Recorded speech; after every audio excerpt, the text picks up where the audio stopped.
குரு சந்திரன் சம்பந்தப்பட்ட குரு பார்வையில் சந்திரன் இருக்கிறது, குருவோட கேந்திரத்தில் இருக்கிறது, குருவோட சேர்ந்து இருக்கிறது, குரு 7ஆம் வீட்டில் சந்திரனும், சந்திரனுக்கு 7 குருவை சம்மந்தப்படுறது. இப்படி நீங்கள் பார்த்தீங்கன்னா குரு சந்திரன் சேர்ந்துருக்கு, செவ்வாய் சந்திரன் சேர்ந்துருக்கு, இது வந்து சந்திரன் செவ்வாய் சேர்ந்த விட்டு உங்களுக்கு வந்து ஒரு யோகத்தை கொடுத்துச்சு அப்படின்னு ஒரு ஜோதிடமும் வாழ்க்கையும் ஒன்றோட ஒன்றும் தொடர்புடையது. இங்கே நல்ல நேரம் கெட்ட நேரம் இங்கே எல்லாருக்கும் இருக்குது. இங்கே நல்ல நேரம் கெட்ட நேரங்கிறது எல்லாருக்கும் உணர்த்துவதற்கு இந்த ஜாதகம் பயன்படுது. குரு மங்கள யோகம் பேர்லேயே குருமங்கலம்னு வந்திருக்கு. இது என்ன மாதிரி பலன்களை தரும், நல்லது பண்ணுமா? சார் வணக்கம் சார்.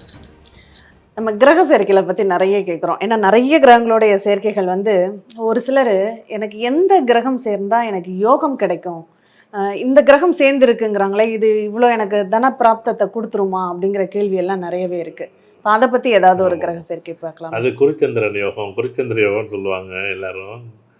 குருமங்கள யோகம் அப்படின்னு சொல்லுவாங்க. இந்த குரு செவ்வாய் சம்மந்தப்பட்ட குருச்சந்திரன் சம்மந்தப்பட்ட குருச்சந்திர யோகம் அப்படிம்பாங்க. சந்திரமங்கள யோகம், சந்திரமங்கள யோகம். ஒரு வார்த்தைகளுக்கு இது இது சரியாக தவறான்னு கூட தெரியாது.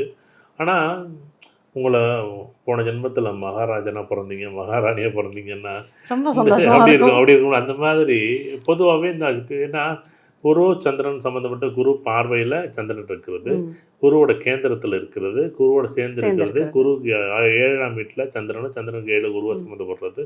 இப்படி நீங்கள் பார்த்தீங்கன்னா அது அதுக்கு மேலே சந்திரன் கேந்திரத்தில் இருக்குது.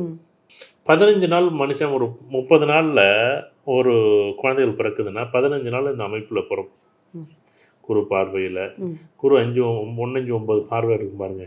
குரு சேர்ந்துருக்கிறது, குரு 7ஆம் சேர்ந்துடும். ஒன்று 7ஆம் வீட்டில் ஒரு 2.25 நாள், அங்கே ஒரு 2.25 நாள். அப்புறம் 3 ராசி குரு பார்க்கும். உதாரணமாக வந்து பார்த்திங்கன்னா 5ஆம் வீடு, 7ஆம் வீடு, 9ஆம் வீடு. இதில் அட்லீஸ்ட் வந்து பார்த்திங்கன்னா இதில் ஒரு 3 7.5 நாள், அதில் ஒரு 10 நாள், மொத்தம் இப்படியே ஒரு 12 நாள் இல்லை 15 நாள் வந்து பார்த்திங்கன்னா இந்த குருவோட வீட்டில் சந்திரன் இருக்கிறது, சந்திரன் வீட்டில் குரு இருக்கிறது, குருவுக்கு 4ல் சந்திரன் இருக்கிறது. இப்படி நிறைய யோகங்கள் இருக்குது. இப்படி இருக்கக்கூடிய ஜாதகம் ஒரு 30 நாளில் ஒரு 12 நாள் பிறக்கக்கூடிய குழந்தைகள் இப்படி இருக்குன்னா இன்றைக்கி ஒரு 1000 பேர் இருக்க வேண்டிய இடத்துல ஒரு 3ல் ஒரு பங்கு, ஒரு 300 பேர் சுபிச்சமாகவே வாழணும். இல்லையே யாரோ ஒருத்தர் 2 பேர் இருக்கிறாங்க. கேட்டால் நீங்கள் எங்கேயாச்சும் நல்லா இருக்கும்போது கேட்டால் எனக்கு குரு சந்திரன் சேர்ந்துருக்கு, அது ஓஹோன்னு உச்சத்தில் இருக்குது. நல்லா இல்லாத போது கேட்டிங்கன்னா எனக்கு 7.5 சனி நடக்குது, ஏன் அப்போ மட்டும் இந்த குருச்சந்திரன் வேலை செய்யலையா? இவங்களுக்கு நடக்கும்போது ஒரு கிரகத்தை கூடுதலாக குரு கொடுப்பாரு, சுக்கிரன் கொடுப்பாரு, சந்திரன் கொடுப்பாரு, புதன் கொடுப்பாரு, இப்படி செவ்வாய் கொடுப்பாருன்னு கெடுத்துவாங்க. கொடுக்கல நல்லா இல்லைன்னு வச்சுக்கலாம். சனி எனக்கு எதிர்பார்த்தும் இல்லை, எனக்கு ராகு நல்லா இல்லை, எனக்கு கேது நல்லா இல்லை, எனக்கு சனியும் சூரியன் சேர்ந்துருக்கு நல்லா இல்லை. எப்படி இருக்கும்? ஏதோ ஒரு கிரகம் சேர்ந்துருக்கு, அது நல்லா இல்லை. என்னையா லாஜிக்கு? இப்போ நம்ம ஏஎல்பி லக்கணம், மிதுன லக்கணம், 10ஆம் வீடு குரு நல்லா இருந்துச்சுன்னா தொழில் சம்மந்தப்பட்டது, வேலை சம்மந்தப்பட்டது நல்லா இருக்கும், வேலை நல்லா இருக்கும், தொழில் 2ஆம் பட்சமாக செய்யணும் அப்படின்னு நம்ம சொல்கிறோம். இப்போ உதாரணமாக இதுக்கு தசாம்சம்னு ஒன்று இருக்குது. இதை போய் பார்க்கணுமான்னு பார்க்க வேண்டிய அவசியமே இல்லை. எதுக்கு அங்கே போகிற? இங்கேயே தான் உங்களுக்கு பதில் கிடைக்குது இல்லை? இங்கேயே பாருங்கள். உங்களுக்கு கேள்வி கிடைக்கல, பதில் கிடைக்கலன்னா தான் நீங்கள் அந்த கேள்விக்கான பதிலை இன்னொரு இடத்துல தேட போகிறீங்க. அப்போ இந்த குரு சந்திரன், குரு செவ்வாயோ இல்லை வந்து இதுமாரி கிரகங்கள் வந்து யோக கிரகங்கள் உண்மையிலே சேர்ந்தால் நல்லதானா சுபிச்சமாக இருக்கும். ஆனால் அது மட்டுமே ஒரு மனிதனை ஒரு மிகைப்படுத்தி அப்படியே சந்திரன் வந்து பலமாக வந்து குரு பலமாக வந்து உங்களுக்கு யோகத்தை கொடுக்குமா அப்படின்னா நிறைய பேர் வந்து அது ஒரு பெரிய உலகத்தில் பெரிய ஒரு மார்க்கெட்டிங் ட்ரெண்டுன்னு சொல்கிற மாதிரி உங்களுக்கு குருவும் சந்திரன் சேர்ந்துருக்கு, நீங்கள் நல்லா இருப்பீங்க, குருவும் செவ்வாய் நல்லா சேர்ந்துருக்கு, உங்களுக்கு நல்லா இருக்கும். நான் இப்பயும் சொல்கிறேன், இந்த நிகழ்வு சேரவே கூடாது.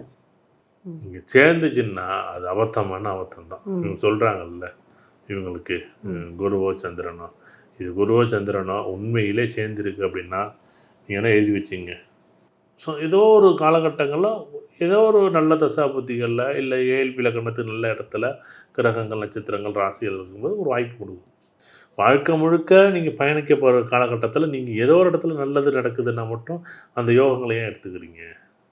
இங்கே இதிலேயே உங்களுக்கு அந்த யோகங்கள் கொடுத்துருது. உதாரணத்துக்கு 7 இலக்கணம் உதாரணமாக தனுசு லக்கணம், கேது 11ல் இருக்குது, 4 வருஷம் சூப்பராகிடும். அடுத்து சுக்கிரன் 11ல் இருக்குது, யோகத்தை கொடுத்துரும். சூரியன் 11ல் இருக்குது, யோகத்தை கொடுத்துரும். ஏஎல்பி லக்கணம் வந்து பார்த்திங்கன்னா மகர லக்கணம் 11ல் சூரியன் இருக்குது, ரொம்ப சூப்பராக இருக்கும். அது 8ஆம் அதிபதி 11ல் வந்து மறைமுகமான யோகத்தை கொடுத்தே தீரும். விருச்சிகத்தில் மகர லக்கணம் போய் 11ல் சூரியன், இது 11 விருச்சிகத்தில் சூரியன் இருந்தால் யோகத்தை கொடுத்தே தீரணும். அடுத்து சந்திரன் 11 விருச்சிக ராசிக்கு அந்தமாரி பொற்காலமே கிடையாது. 7க்கும் 11 சேர்ந்துச்சு பெரிய பிரம்மாண்டமான யோகத்தை கொடுக்கும். அதே செவ்வாய் வந்து 4க்கும் 11 கூட 11லேயே வந்து யோகத்தை கொடுப்பாருன்னு யோகத்தை கொடுப்பாரு. அப்படி இருக்கிறது தான் பெரிய யோகத்தை கொடுக்குமே தவிர, இவங்க என்ன நினைக்கிறாங்கன்னா, ஏதோ குரு சந்திரன் சேர்ந்துருக்கு, செவ்வாய் சந்திரன் சேர்ந்துருக்கு, இது வந்து சந்திரன் செவ்வாய் சேர்ந்ததோட இவங்களுக்கு வந்து ஒரு யோகத்தை கொடுத்துச்சு அப்படின்னு ஒரு சேர்க்கைகளில் பலம் பலகீனம். 2 பேரும் வந்து ஒரு 2 கிரகம் சுப கிரகங்கள் சேர்ந்தால் நல்லது. ஆனால் வந்து இப்போ லக்கணத்துக்கு அது 2மே ஆதிபத்தியம் நல்லா இல்லைன்னு வச்சுக்கலாம். இப்போ தனுசு லக்கணத்துக்கு குருவும் சந்திரன் சேரவே கூடாது. குருவும் சந்திரன் சேர்ந்துச்சுனாலே இப்போ கோர்ட்டு கேஸு போலீஸ் சங்கடம் அப்படி அவமானம் இருக்கிறதெல்லாம் விட்டுட்டு மொத்தமும் காலி. 2 கிரகம் சேரவே கூடாது பாருங்களேன். இப்போ மகர லக்கணத்துக்கு சுக்கிரனும் சூரியனும் சேரவே கூடாது. சுக்கிரனும் சேர்ந்தால் என்ன பண்ணுவோம், அடித்தடி சண்டை கோர்ட்டு கேஸுன்னு ஒம்பழகு இருக்கும். அதே லக்கணம் வந்து கும்ப லக்கணத்துக்கு புதனும் வந்து சனி பகவானும் சம்பந்தமே படக்கூடாது. அதே மீன லக்கணத்துக்கு வந்து சுக்கிரனும் குருவும் சேரவே கூடாது. இப்போ சுக்கிரன் குரு 2மே சுபகிரகங்கள் அப்படின்னு பொதுவாக சொல்லும்போது சூரியன் வந்து அப்படியே பகை எங்கே போனாலும் பெரிய பிரச்சனை பண்ணுவார். அடுத்தது செவ்வாய் வந்தால் பெரிய வந்து இவர் வந்து பாவர்கள் அப்படின்னு ஒரு பெரிய ஒரு எண்ணம் பிரித்து வச்சு அதிலே இல்லாமல் பொதுவாக வந்து பார்த்திங்கன்னா அப்படி குருன்னா மட்டும் அப்படி யோகத்தை கொடுத்துருவாரு. அப்படியே சந்திரனா மட்டும் இப்போ இந்த கடகத்துல குரு மாற போறாரு.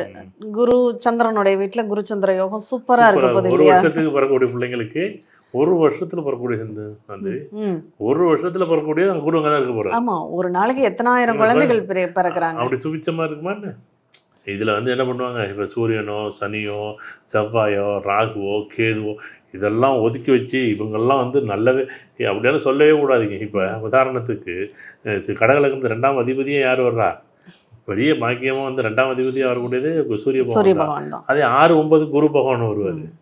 அதே விஷயம் வந்து பார்த்தீங்கன்னா 7க்கு 8க்கு சனி பகவான். அங்கே அது வந்து அமைப்பாளர். இப்போ இங்கே சூரியன் நல்லா இருக்கு, அங்கே சனி போகணும். அப்போ லக்கணத்துக்கு தகுந்த மாதிரி தான் ஆதிபத்தியம் மாறும்போது தான் இந்த விஷயம் வந்து ரொம்ப புலப்படும். கதாபாத்திரங்கள் மாறிக்கிட்டே கதாபாத்திரம் மாறும். ஒரு படத்தில் ரொம்ப வில்லன் கேரக்டர் இருப்பார், ஒரு படத்தில் ஹீரோ கேரக்டர் இருப்பார், இன்னொரு படத்தில் கௌரவ இடத்துல இருப்பார், இன்னொரு குணச்சித்திர நடிகராக இருப்பார், இன்னொரு இடத்துல வந்து தாத்தா பாட்டி அப்பா அம்மா மாமா வச்சா கூடி நண்பர்கள் மனநலம் பாதிக்கப்பட்ட கதாபாத்திரங்கள் தானே. எப்படி வேணா வர்றான் பாருங்களேன். ஜோதிடமும் வாழ்க்கையும் ஒன்னோட ஒன்று தொடர்புடையது. இங்கே நல்ல நேரம் கெட்ட நேரம் இங்கே எல்லாருக்கும் இருக்குது. இங்கே நல்ல நேரம் கெட்ட நேரங்கிறது எல்லாருக்கும் உணர்த்துறதுக்கு இந்த ஜாதகம் பயன்படுது. இதையும் ஒப்பீடு பண்ணால் தான் நம்ம சரின்னு பார்க்க முடியும். இல்லை அதெல்லாம் கிடையாது, நான் வந்து அப்படியே வந்து உடனே வந்து எல்லாத்தையும் மாற்றிட முடியும்னா எல்லா நேரமும் நல்ல நேரம் இருக்கவே இருக்குது. அதில் எல்லா நேரம் கெட்ட நேரம் இருக்குது. அதில் நல்ல நேரம் வரும்போது சந்தோஷப்பட வேண்டிய அவசியம் இல்லை, கெட்ட நேரம் வரும்போது சங்கடப்பட வேண்டிய அவசியம் இல்லை. ஆனால் கெட்ட நேரம் எவ்வளோ தூரம் இருக்குங்கிறது அட்லீஸ்ட் தெரிஞ்சுக்கணுங்களே. 4:30லேருந்து 6:30 மணி வரைக்கும் இருக்குது அப்படின்னா 6:30 மணி வரைக்கும் பொறுமையாக இருக்கலாமே. கண்டிப்பாக அதுதான் ஆச்சரியம் இருக்குது. அதோட்டு வந்து கிரகங்கள் யோகமான கிரகங்கள் அப்படிங்கிறதும் யோகம் இல்லாத ஒரு நிகழ்வு சூழ்நிலை இருக்கிறதும் அசுப கிரகங்கள் சேர்க்கையும் வந்து லக்கணத்தை பொறுத்து தான் தீர்மானம் பண்ணணுமே தவிர உடனே பொதுவாக தீர்மானம் பண்ணவே கூடாது.